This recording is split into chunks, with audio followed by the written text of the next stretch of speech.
We're here to expand on something that we left unfinished in the last podcast we did. It's so true. Because we went in wanting to talk about sort of the divide that we've found here between two I would say wonderful movies. Yeah. But one is obviously better. And one is obviously one is obviously only could exist with the other one. And that is of course not obvious. That's true. That is of course the two most recent Mad Max films. That's literally you're describing any sequel with what you just said. First of all, it can't exist without the first one. That's also a good point. That's just a sequel is what you're saying, by the way. So it's Fury Road and Furiosa. Yes, those are the two movies. And the thing is, like, yes, we just did VFX Artist React on this, right? And things were touched upon, especially with the visual effects. Believe it or not, that's kind of what you talk about on the visual effects show. But so I was editing that episode, right? And there were some other things that once you like really get into the footage and look at it side by side and like in detail and like get your eyeball super close to the screen, there's a couple of other things that you notice. And some things that I actually did to manipulate the Furiosa movie, which kind of revealed some things that I didn't expect. So I kind of want to talk about all that stuff because but before we talk about that, let's describe the rift here. Matt, I think I could describe you as a Furiosa fan over Fury Road. Not over Fury Road. Not over Fury Road. No. I think they're both excellent movies in their own right, but they're also different movies. They're not. You definitely told me Furiosa is a better movie. You're putting words in my mouth. Yikes. You're putting words in my mouth for sure. Well, now we have no conflict. I think you misinterpreted what I was saying. Okay. Maybe because what I meant with that, and I probably said this too, but you just like to selective hearing kind of thing with Dean, is that this is a better, like, I think it's a better story. It's a more like fleshed out with the characters and like the way that they expand upon the world. Right. It's better in that way. It really gave me a lot more to chew on than Fury Road, but Fury Road is such a visceral experience. It's such a it's a ride. It's like going on a roller coaster ride in the form of a movie. Which is really cool, but like roller coaster rides, they don't have a lot of story either. They don't have like a whole lot of like stuff for me to like, once I get out of the movie, I go like, oh yeah, I remember like this character. I kind of want to watch this again because of, these character dynamics and, some of the subtleties that are happening there. But so perhaps you don't do that on a roller coaster, really. Perhaps that's where the divide is, because you're still saying the story that you're saying you'd go back and watch Furiosa more readily than you would Fury Road. Is that what you're... Yeah, well, sort of, but I guess I just mean that like I left the theater with a little bit more to chew on than I did with Fury Road. Right. Because there was kind of a divide when we were looking at this footage because Jordan Allen was sitting in the middle. I'm like a Fury Road. I think it's a masterpiece. I think it's one of the best movies ever made. Jordan Allen kind of found himself in the middle where he was like, I did.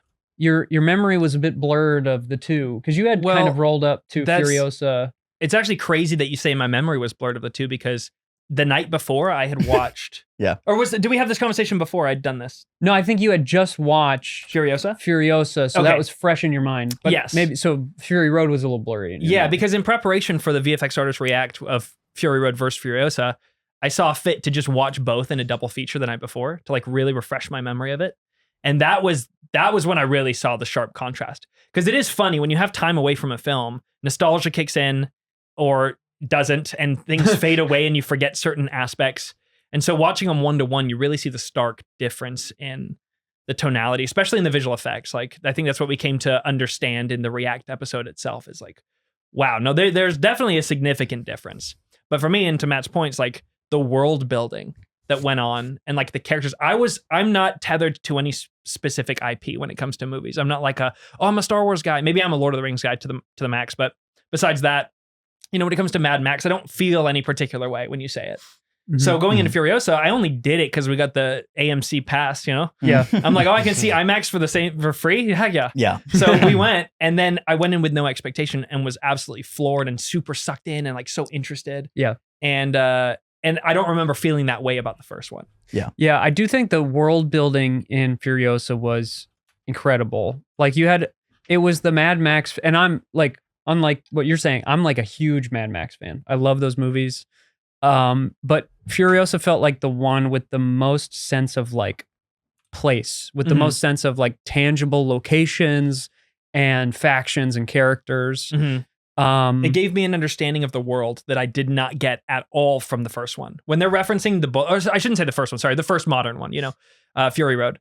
And so, when they're saying, the bullet farm, I'm like, well, I don't know what you're talking about. Yeah, What is it, like for they sure. grow bullets? I don't know what that means, Mhm. But this one, you're actually seeing all these worlds and these characters. Yeah. And it's so enticing. But it almost, to me, kind of speaks to the difference between the two, because Fury Road is almost this like mythic fairy tale of, just weird BDSM people in leather and hanging like off cars, like just lighting people on fire. And it's just pure, not just spectacle, but it's like, it's such a visual story and it's such a, fairy tale in a sense. But like Furiosa felt like, it almost felt like like we were starting a streaming series or like a TV show where it was like, let's really set up the world.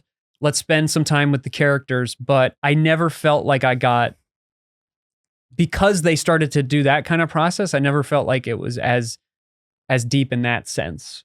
I never got as connected to the characters as I would in like a TV show or something. Because like, like for example, like Immortan Joe is in both movies. Right. Yeah. And different guy though, I think, actually, the actors. Oh yeah. Oh, is it really? Yeah, I think wow. the don't quote me on this. I think the first guy died. Oh no, he did pass away. Started. And actually, that guy, did, right? I'm spacing on his name, but he is the villain in the first Mad Max movie. The first like janky, low budget Mad Max movie.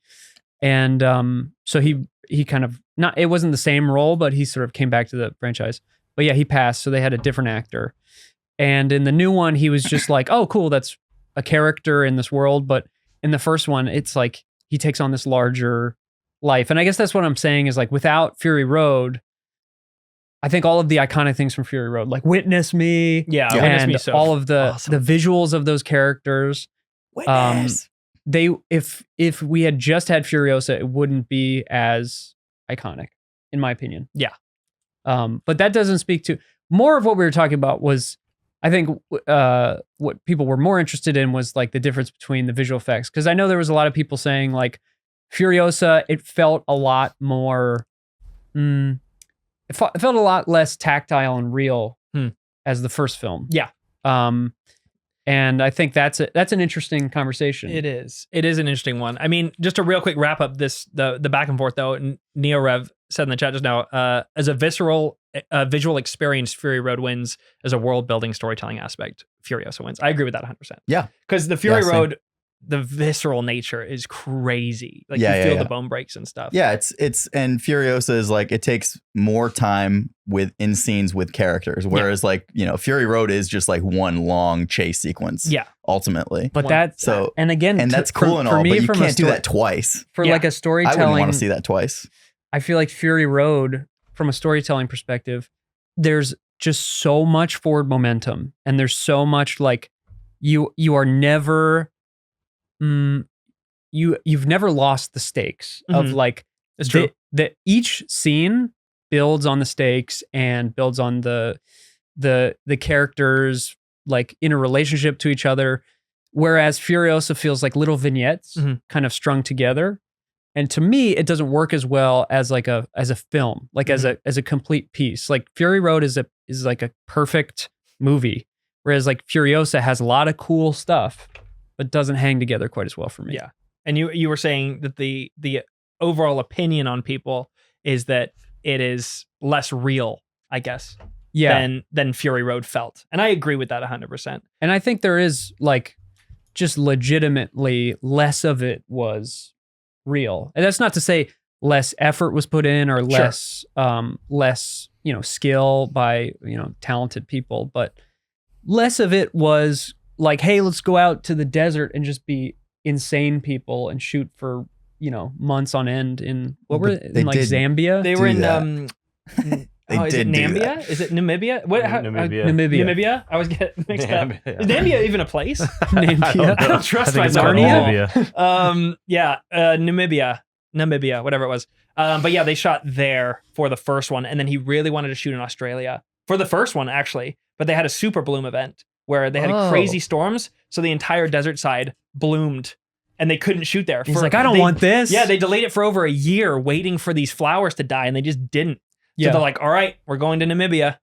F it. And it worked out great, but then they went back to Australia, and there's such changing like weather patterns there, I guess. Oh yeah, where they had to fight with crazy cloud coverage, because that one scene that we brought to react in particular, the long scene, where they're attacking the what's it called again? The war. It's a war rig. War rig. Thank you. Yeah. Where they're attacking the war rig. They shot that over 70 plus days.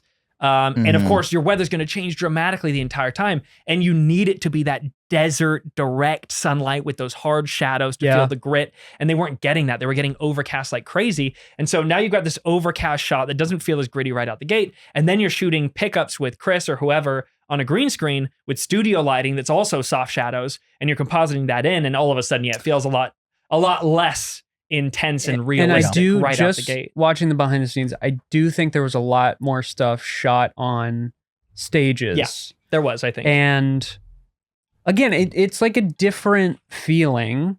And you know, that sequence is still incredible. And it's like you still walk out of that movie like, this is better than any action movie that's coming out right now. But like, again, in the context of this franchise, not just Fury Road, Road Warrior is also one of my favorite movies. And like the ending chase from Road Warrior, that was a time before, you know, you could do anything in the computer really. And that scene is like, Fury Road is basically, the whole movie is the ending chase from Road Warrior. Yeah. And, you know, it's just as intense in Road Warrior. If you guys haven't seen Road Warrior, definitely check it out. We actually took a look at that scene on the couch too. It didn't make the episode, but it just goes on.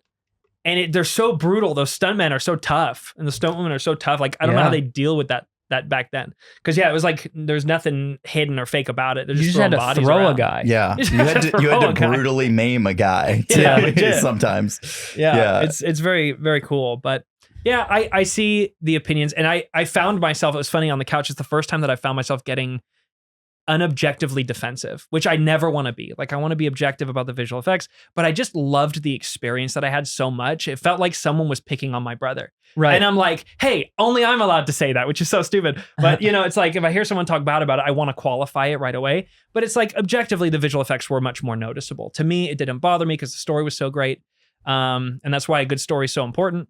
But yeah, it's we can see here in the comments that this is a very divisive topic. Like, people are back and forth on this thing and have a lot of different opinions about it. Yeah. Like, it's kind of wild how like, to me, when I saw the movie Furiosa in theaters, I was like, this is incredible. This is amazing. I feel like everyone will love this movie, right? Yeah.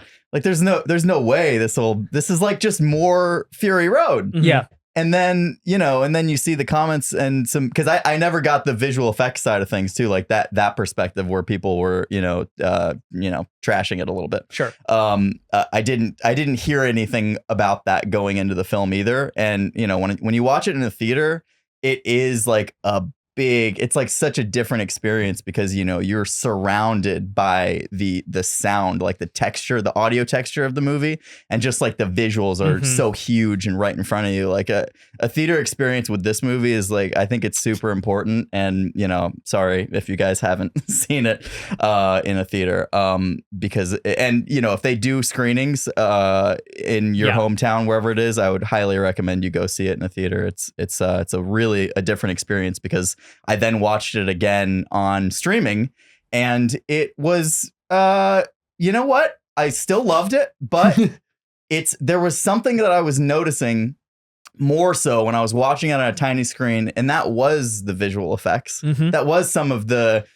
iffy, you know, keying moments. It is like the keying and rotoscoping stuff. It just kind of, something about it that just feels a little too soft. Yeah, just and it's overall like, and sometimes they'll have rim lights that don't make any sense. Like, why are you getting, you know, rim lit in this where there's one light source that's kind of in front of you? And that was kind of the feeling, is that rarely in Fury Road, there's one sequence when they're going through the canyon that I think you guys looked at, or at least you were showing me, where the keying looks a little weird and they look a little separate from the environment, but like most of the time they're in that direct sunlight outside. So even if you're compositing them into a shot, it's still like the same lighting. But in this one, it was so much more noticeable that it was like curated lighting on the actors, separate from the environment. Where, and you know, it's just your brain is so attuned to that, like immediately. Like even if the compositing is done extremely well, you can't change that lighting on the actors. And that's the stuff where, you know, you have to get that in camera. Dean, you say this, but maybe you can change the lighting. Maybe it's a more subtle and easy change than you think. Okay. So I was editing. Now, I think a lot of the stuff that we talked about, we already talked about on React too. But when I was working on the React episode, I just kind of I went into a little bit of a rabbit hole that was kind of aside from working on the episode. But I did some modifications to the grade of Furiosa, because I was just kind of curious as to like how that would change things and how it would feel. Because like when in the compositing stages, there is this like sort of like last step in which you're kind of marrying everything together. And sometimes you deliver these shots and then they get an overall grade, a stylistic grade that changes everything, changes the look. And it also sort of marries some of the things that might seem a little off. Right. So I did change. I basically like made the Fury Road grade to Furiosa, and I kind of want to show you guys and see what you think. Sure. Do you have it right now? Yeah, I do have it. I do have it. All right. So can people see this in the people can see this if you're doing the video version of this podcast. If you're listening to it, I can just describe it.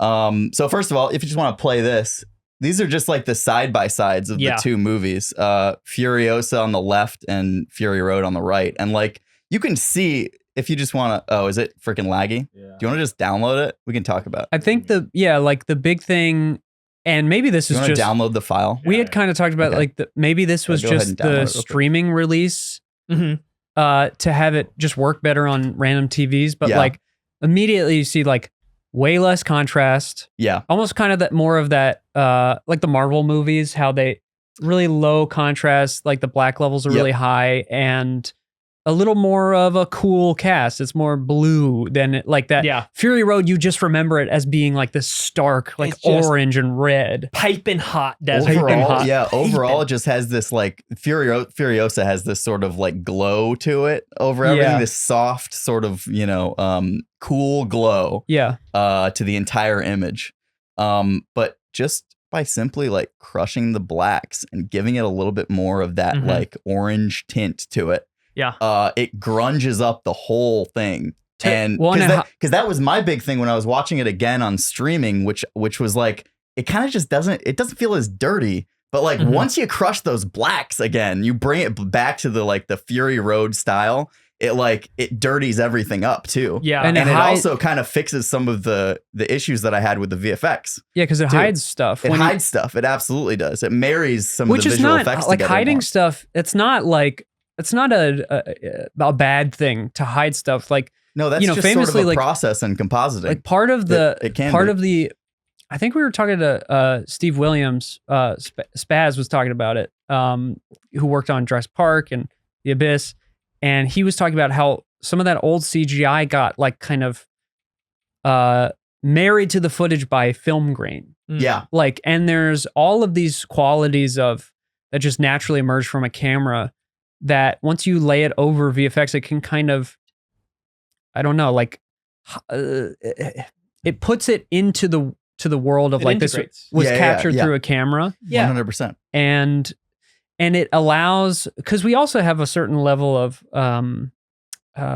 what's the term? Something disbelief, suspension of disbelief. Yes. With film. And like, you look at Yoda in the original Star Wars movies and you're like, your brain knows there's not a real dude, like a real tiny green dude, but because it's a real puppet, you go like, oh, okay, my brain will accept that this is like a real thing. Because you're not trying to trick me. Exactly. Yeah. It's a weird defense mechanism where it's like, oh, you're trying to really fool me. Yeah. And that's like, I think that's the uncanny thing that kicks in sometimes with visual effects. 100%. And In particular, I think with this sequence. Yeah, see, look at these shots here. Like this stuff is like, you can just see how there's just less grit to everything. And this like, to me, I was just like, I mean, is it, first of all, like there is a story element to this as well. Like this war rig is new. Like they've just built this thing. So it's going to be shiny and chrome. Like that's how they want to enter Valhalla, right? It's shiny and chrome, right? Right. So like, I actually totally get that. Whereas like in Fury Road, this is years later, right? And these war rigs are aged, right? All these machines are aged. So I get that aspect of it. But like, if you look at shots like that, like the close up, if you want to just scrub, are we just scrubbing? We can't really. Okay, this is just how it's going to be. That's okay. So exactly. Shots like this, there's like this weird sort of glowing light wrap that happens when stuff is like obviously filmed in a studio, green screen. Well, I mean, look, her perfect eye light, you know what I mean? There's a perfect eye light, which I'm okay with, honestly. Like, look, the stylistic lighting to me is not a big deal because this is a film, and sometimes, especially in a movie like this, like he's ultra stylizing everything, right? And it has such a quirky character. It's like 300 meets Borderlands. Yeah, to me. Like, I'm cool with that. I'm totally okay with stylized lighting here. Like that does not bother me. Maybe it bothers some people. He's got a light there. You can just see how like soft all of her like the edges are, right? Like everything has this weird sort of light wrappy glow to it that just feels a little fake. What's that super shallow depth of field as well? And there's that too, yes. Yeah. And you've got like the full expanse of the friggin' armada in the back. That's deep focus in there. That if you're shooting everything outside and it's super bright, you'd probably have to stop down that much. And you're talking about hiding visual effects. That's a good way to do it right there. Really getting shallow focus so that you just can't really see everything in the background.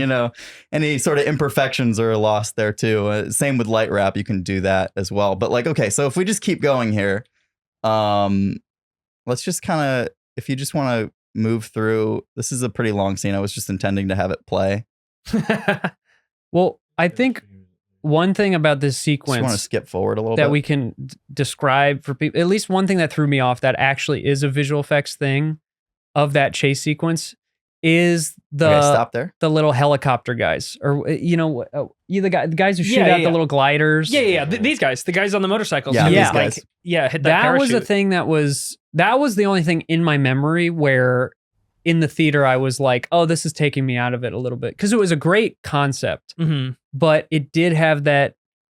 And we were talking about this recently, but people will say, oh, the visual effects, the rendering, without really understanding. Like, it always really comes back to the animation at the end of the day. Yeah. Like, that's the thing that the infinite complexity of reality is so hard to capture in the computer, because we're pretty good at rendering surfaces and all kinds of things. But like, to capture the motion of guys with like, what are they, like guys with dreadlocks on a motorcycle shooting out a glider, like to do that concept fully in CGI, it's just it does sound like you're a bit of a, and maybe this is the right way to feel, but maybe you're a bit of a victim of expectation for this franchise and like what fits in the world that you've kind of built from your experience with it. Again, I had no experience with it outside of Fury Road, which was years ago. So when this happened, like the whole thing feels so zany anyway. Like giant dangling spike balls off the back of a giant shiny war rig with a whole bunch of bald spray painted men saying, witness me jumping off and blowing up. So awesome. Like, it's chaos. And so to me, the concept of this was so fun and unique. That's why I personally go to the cinema. Is escape and like, oh, look at this crazy world they're building with all these cool concepts and ideas being executed. And so to me, it didn't take me out at all. It actually made me like it even more. Whereas, I think if I'd gone and going, this is really what would happen if this was the world and this was a situation. This rig wouldn't exist. So, okay, so this is a shot from Furiosa. Do you notice anything different about it though? You graded it. Yes, I did. Yeah, you really. Do you want to just play this? Like, even if it's a little laggy. It feels way hotter. It does. It feels hotter. It's also just crunching those blacks up dirties everything up too. Right. And if you just Christian skip forward, I actually transitioned out of it, because here's the thing: is like, I think with grades like this.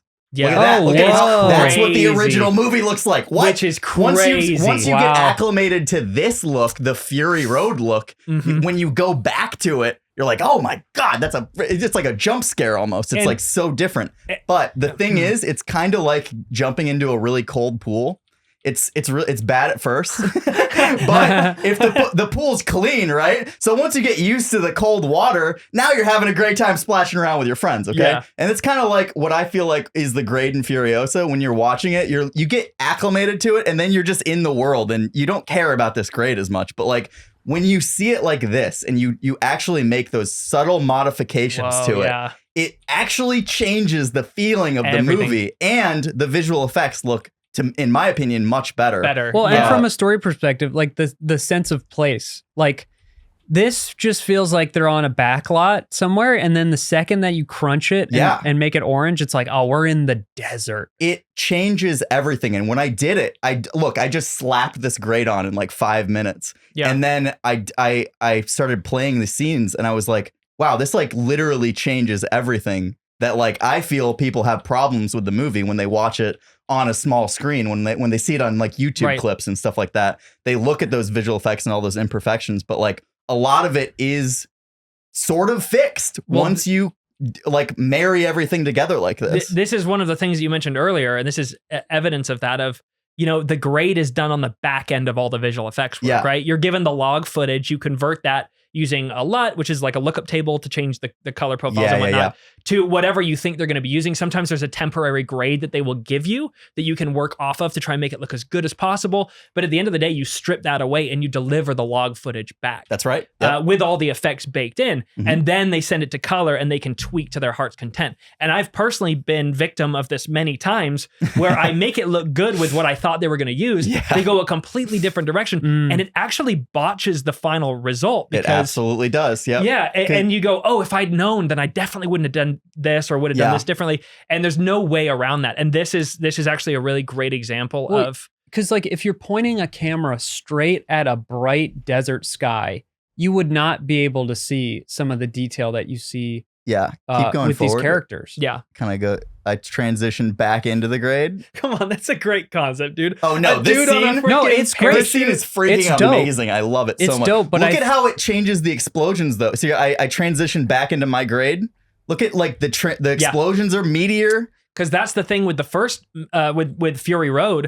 That's what I love, dude. The fire. Oh, yeah. It almost feels like it's not real because it's so crunchy it's and like bright red. Oh, it's so in your face. That big explosion when he's on the swinging pole. Look at that explosion compared to when you see it with my grade. It's like it doesn't make me feel nearly as much. So much more, and it's like it's such a subtle difference. And you're right. It's like as a visual effects artist, you aren't necessarily seeing the final grade. No, not at all. You maybe have like reference LUTs to slap on there. For all we know, they were building the visual effects with the first look in mind. Yeah, exactly. We have no, wait, do you know this is true? Yeah. Okay. Yes. So, all right, here's the thing, Jordan, you bring this up, the first look in mind. Well, so the first look of Fury Road, yes, but also possibly the first look of Furiosa.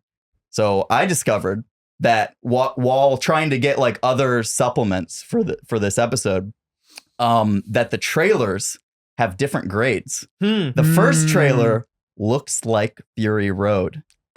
So if we scrub forward, I have that here too. Oh shoot! The grade is completely different. If you just kind of go forward to the. I wonder why they would have changed that. I wonder too.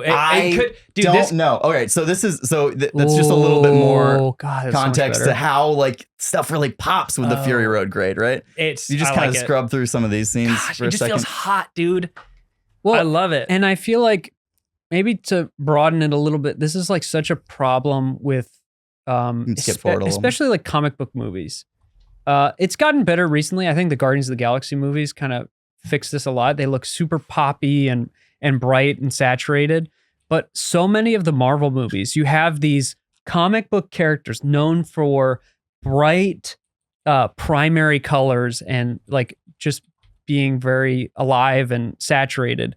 And then the grade that ends up on some of these movies is like kind of exactly like the situation with Furiosa, where it's just sort of like desaturated. Everything looks a little blue gray. Yep.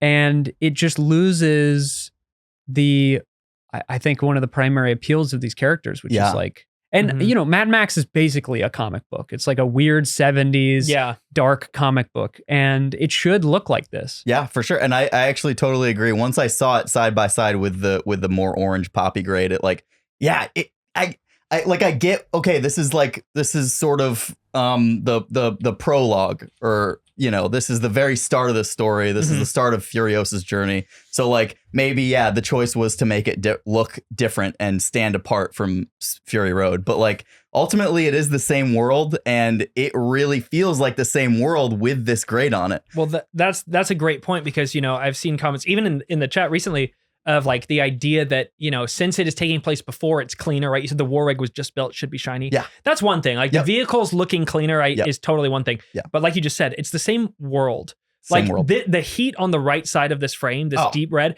I can't live there. I don't out want in to. the desert. Yeah. On the left, I'd go camping there. Yeah. Yeah. You Yeah. tried Like- to camp just regular. Yeah. So- non-apocalypse didn't So work. this one feels like the Mad Max world on the right, and then the left just 100%. feels like, you know, it could be anything really. Yeah. If you take Also- the vehicles out. Also, you're applying to this grade to the footage after the fact, but Yeah. like one of the big things I noticed in this movie is like lots of blues and greens, which is not in Right. in Fury Road. Right. But like, how much more would those pop if the desert looked orange? That's true. You know what I mean? If Yeah, the that's a desert good looks point. just That's a very good brown point. gray, those blues, because you could see how Yeah. like brilliant those blues in the original are. Yeah.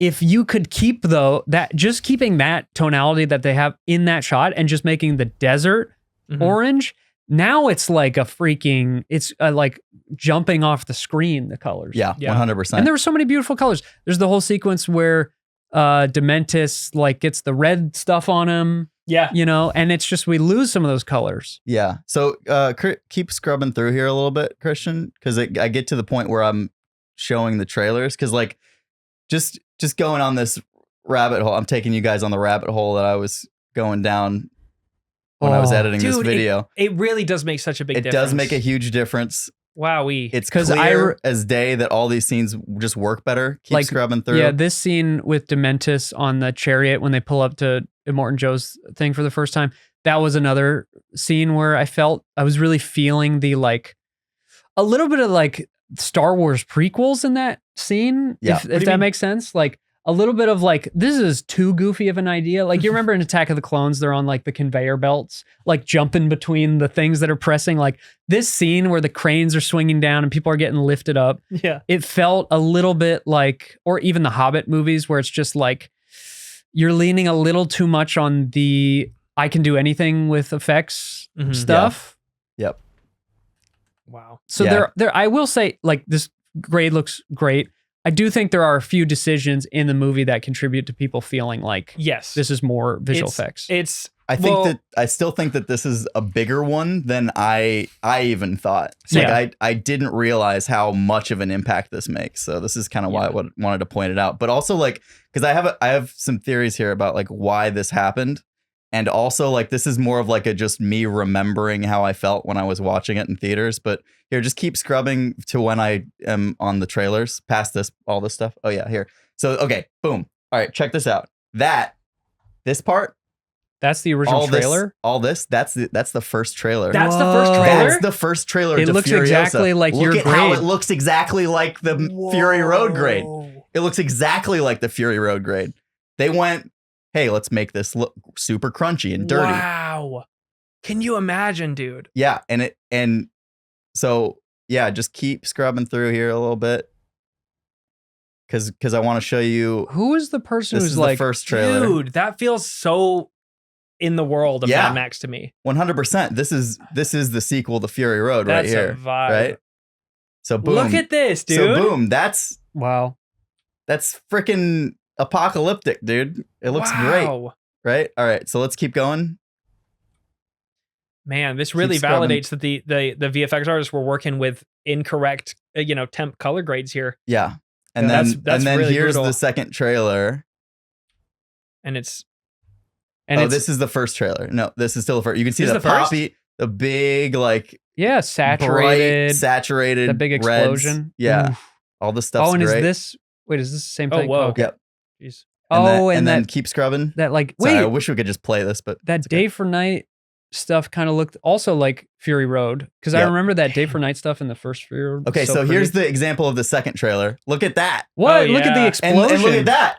This is the second trailer now. So it's like starting to move away from it. Yeah, so now in trailer 2, we immediately see a huge difference in the grade and how it's like starting to get to what Furiosa ultimately became in the Wow. grade, which is this much more muted, less saturated version of the film. Wow. So a creative decision was made. Maybe a creative decision was made. You can see it right there, side That by really side. makes it clear. Huge difference, right? It's a side by side. Dang, son. And you can So- see how much brighter the explosion. I mean, even the light wrap Yeah. is like, Yeah, they toned down the light wrap on that. It seems less hot. It seems less dangerous. it looks It's like magma on the left, not fire. It's a decision that to me feels like a step backwards, right? Which is like just kind of unfortunate. But like here's my sort of theory on this, because in theaters, I don't remember it looking like it did on the left, right? I don't remember it having this, like when I saw it in theaters, I was like,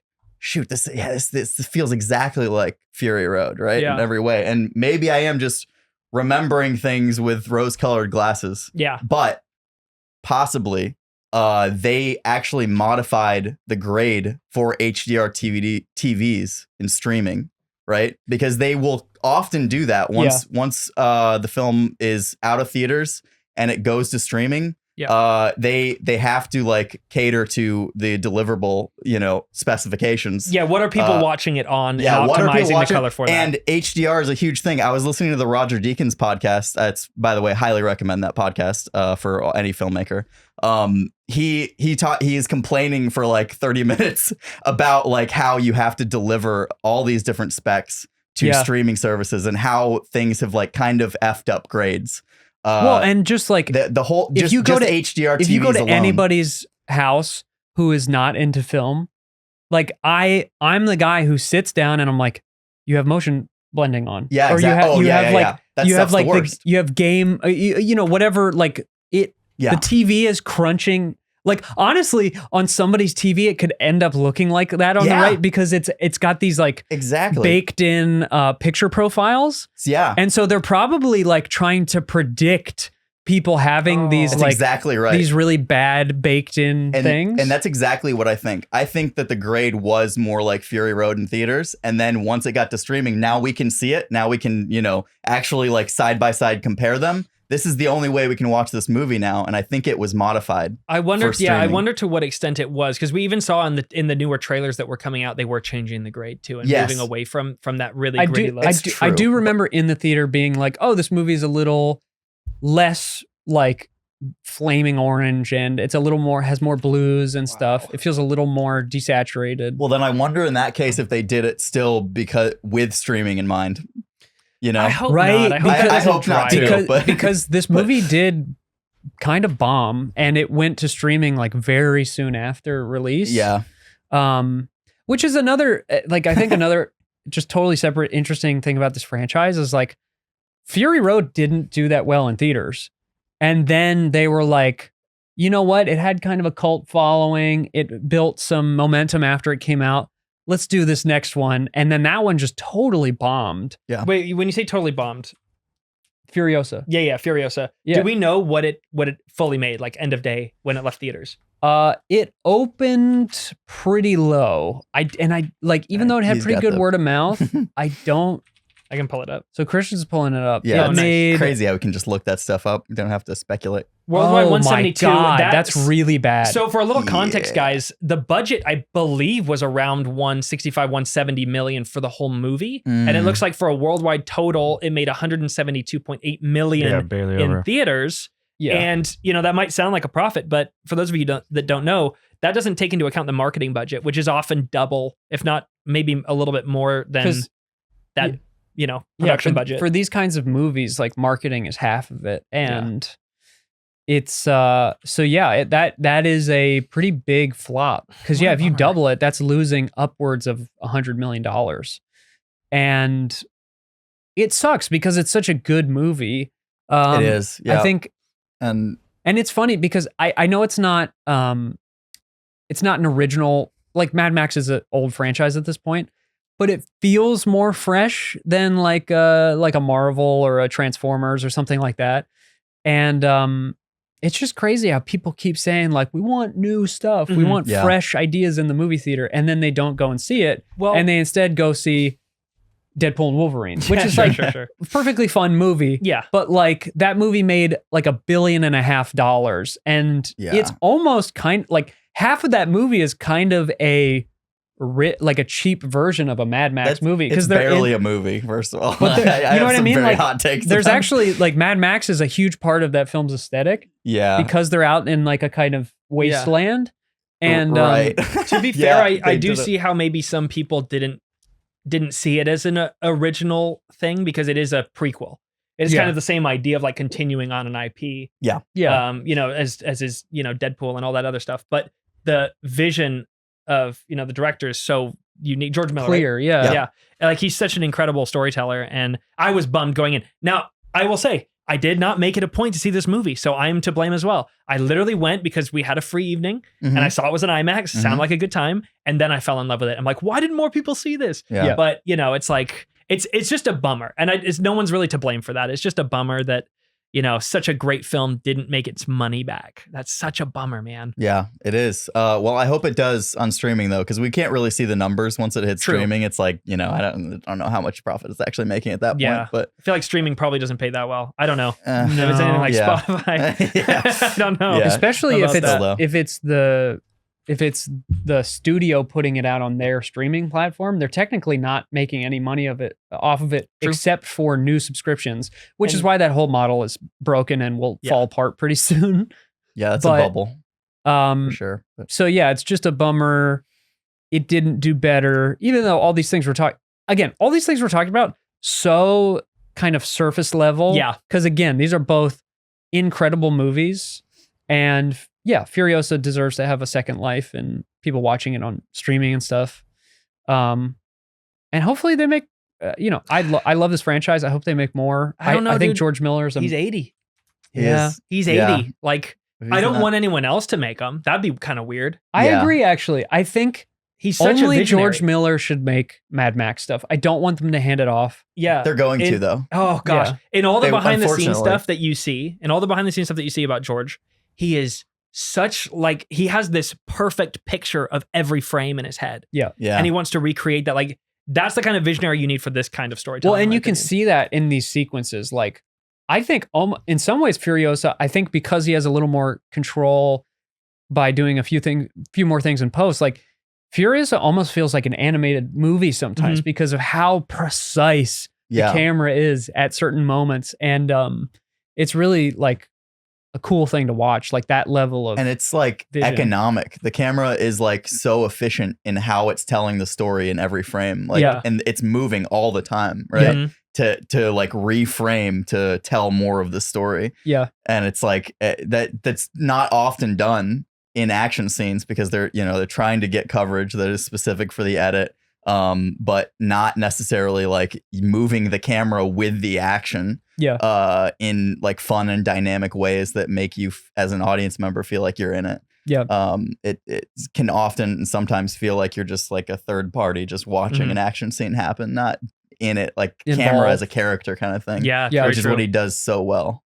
So dang. Yeah. Well, I didn't, all that said, I didn't expect the color grade to have that. I mean, that's like significant. That said, though, still issues with the visual effects to some degree, definitely. The light, the studio lighting, the random rim lighting. But yeah, as a film, I really enjoyed it regardless. Yeah, it was still great. And again, highly recommend it. Yeah. Even on a little TV. Yeah. Now, speaking of, directors who pass the baton of an IP that is beloved, I don't even know if we can talk about this, to be honest, because you haven't seen Romulus yet. Oh yeah, I saw a scene. You saw a scene from Romulus? I saw a scene. Maybe we could touch on it lightly, no spoilers. Yeah, I think we have to tread gently on this. Well, this one it's like still in theaters and stuff. Is some people want to watch it. But this is Ridley's baby. Ridley's baby, and Ridley has passed the baton. Well, I think he done it before that. I'm not even sure. Dude, the second Alien is James Cameron. Oh, duh, of course, yeah. So, of course. And that's the different thing about the Aliens franchise is that because Daniel here in the studio had a great theory about this new Alien film, which is that it's the Force Awakens of the Aliens franchise. It's kind of a soft reboot. They're doing the same thing as the first one, but also with some of the baggage of the originals. And if anybody out there hasn't seen it, again, talking about it's a franchise, whatever, but it's a movie with a much stronger vision than a lot of stuff coming out right now. Okay. So actually Alien Romulus did very well. Did it? It opened with like 100 million, I think. Interesting.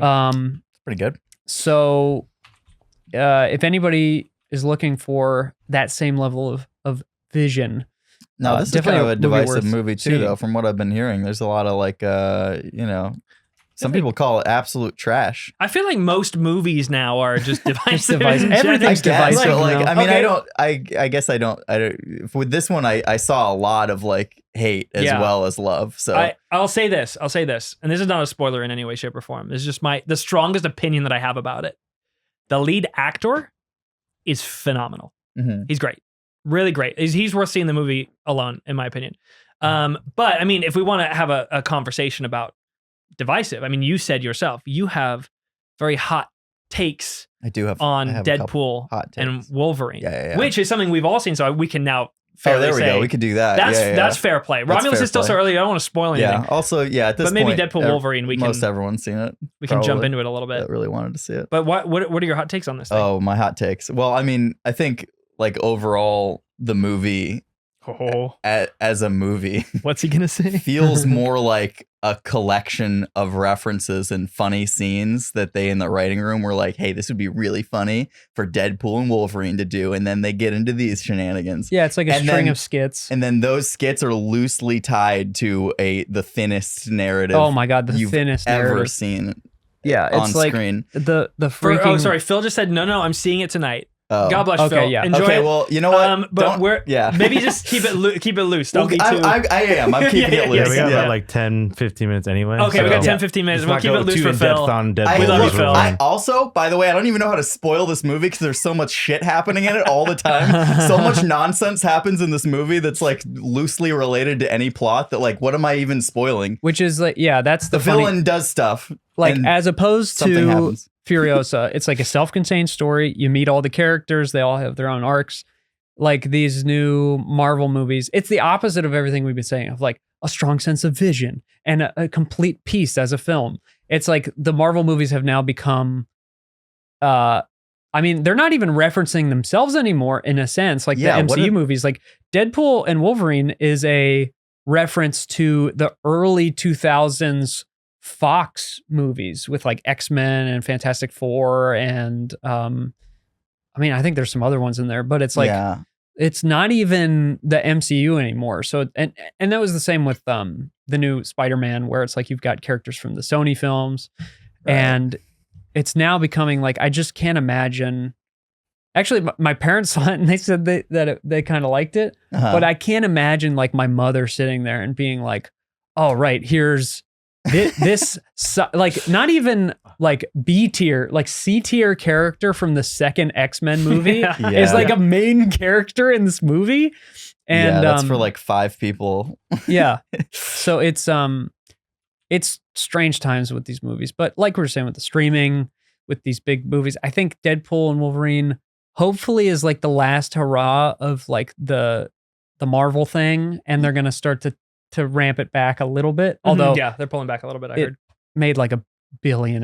So now they're gonna ramp it back up. Yeah, like, right. Like, so they're like, people love these references. Let's keep going. It did feel very like, I love Ryan Reynolds' style, but like again, and I have the advantage of not being too close to any of these IPs. Like Dean, for those who don't know, is like a comic book kid, right? Like he knows everything about everything, so he appreciates all the little nuance and detail, or doesn't. Thinks it's I think I take more offense when it doesn't. But me, I'm going in there, just freaking entertain me. Yeah. And I still felt like it was, because I love Ryan Reynolds' style for the most part, but I did feel like he was breaking the fourth wall too much.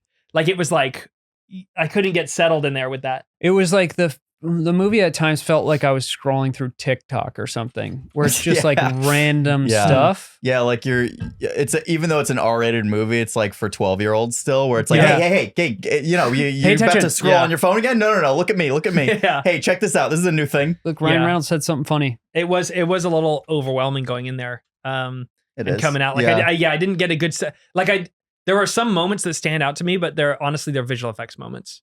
Yeah.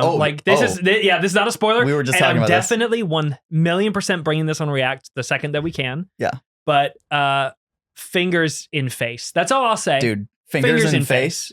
Wow. It really Phil, isn't when a you see spoiler it, you'll know what either, I'm talking about, brother. Yeah. Fingers dragon face. Dude, fingers dragon face. face. That is one of the coolest and most unique visual effects I've seen recently. It's amazing. And I was obsessed with it. I was like, this is so fun. And it was so well done. It was really, really well done. The thing is, like, you kind of, when you watch it, like, as a filmmaker, like, you know kind of how they did it.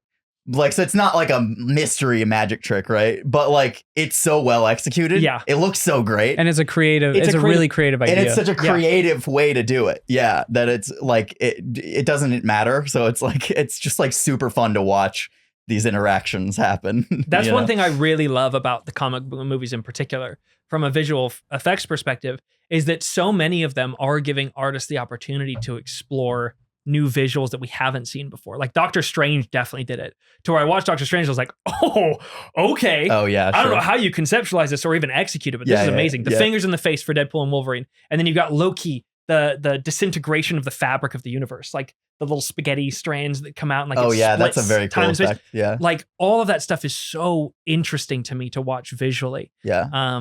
Which is more why I go see those films personally. I don't know if I'm the only one who goes to movies for the visual satisfaction. I kind of go there like it's an art exhibit. I mean, and I'm that's like, half of it, you know? That's, I love that. That's the reason so people have to remember it is a visual medium. It's not just like TV is much more the place for just like good writing and stuff, you know? But like films, it still has to deliver on that like massive visual spectacle. Yep. But yeah, there's a lot more good movies coming out this year. Hopefully, you know, we can get more into detail as things hit streaming and like definitely go more in spoilers. But yeah, I think that's kind of I think dove into the visual aspect of Fury Road and Furiosa. Yeah, here. thanks for making that comparison, Matt, because that really does put it in perspective. It's really interesting. It was definitely too long to like add it into the VFX Artist React episode, but like, I'm glad we could talk about it here. And if you guys like stuff like this, these kind of conversations, you know, we're gonna continue to do more of them on this podcast here at corridordigital.com. And a lot of people don't know, just a little inside baseball here. When we're doing the React show, we're watching a 65-inch TV maybe, but it's quite far away. Yeah. So a lot of the times when we go back, we'll look closer and we'll see stuff that we hadn't seen before and go, oh, wow, missed that. Like Matt noticed in the Barry shot that we broke down of the waves crashing against the car and whatnot. That's right. We started examining the reflection in the car itself. And we're able to deduce more thoroughly as to how it might have been executed.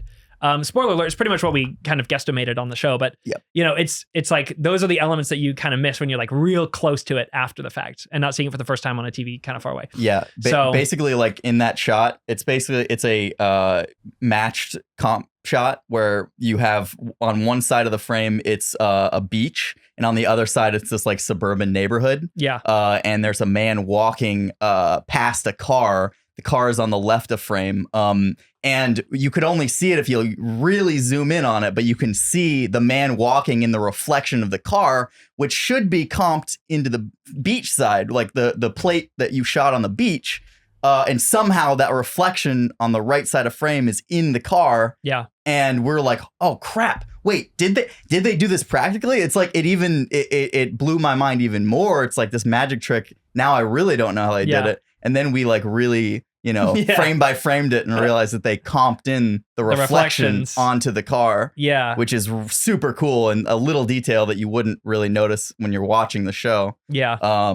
But it's that's just something you gotta deal with. Yeah, if you're picking apart magic trick like that, it's so well done. So well done. But also that show is amazing. Well, maybe here we can throw a few things to the chat in our Q&A that is exclusive to corridordigital.com. But this is where the curtains close, perhaps. Yeah, just wrap up the actual episode and Man. then we'll jump into like a 5-10 minute Q&A Yeah, at most. That's it. Yeah. Well, so yeah, thanks release for the matte listening. cut. Release the matte cut, I dude. would actually watch this whole movie. They again. did the black and white Fury Road. Oh yeah. Now they can do the regular Fury Road grade, and then they'll do the black and white one. Yeah, they do the black and white, then they do the Fury Road grade. So guys, just leave that hashtag release the matte cut. Yeah, Start putting some pressure on them. And that's Let going to 'em do know. it for this one. So Yep. we're going to say peace out to the YouTube, audio audience. We'll Bye, see you family. guys Bye. in the Love next you. one. And Kisses. consider joining Thank you for Corridor joining. Digital for the live session. Oh yes, Yeah, and yeah. of course, and definitely join us on corridordigital.com because now is the part where we have a little Q&A. Saucy questions with the and homies answers in the back room. So this is where the curtains close. Yeah, but we this will is the see you exclusive next access. time. All right, Namaste. take your clothes off. Namaste. Namaste. Just kidding. We'll keep this on.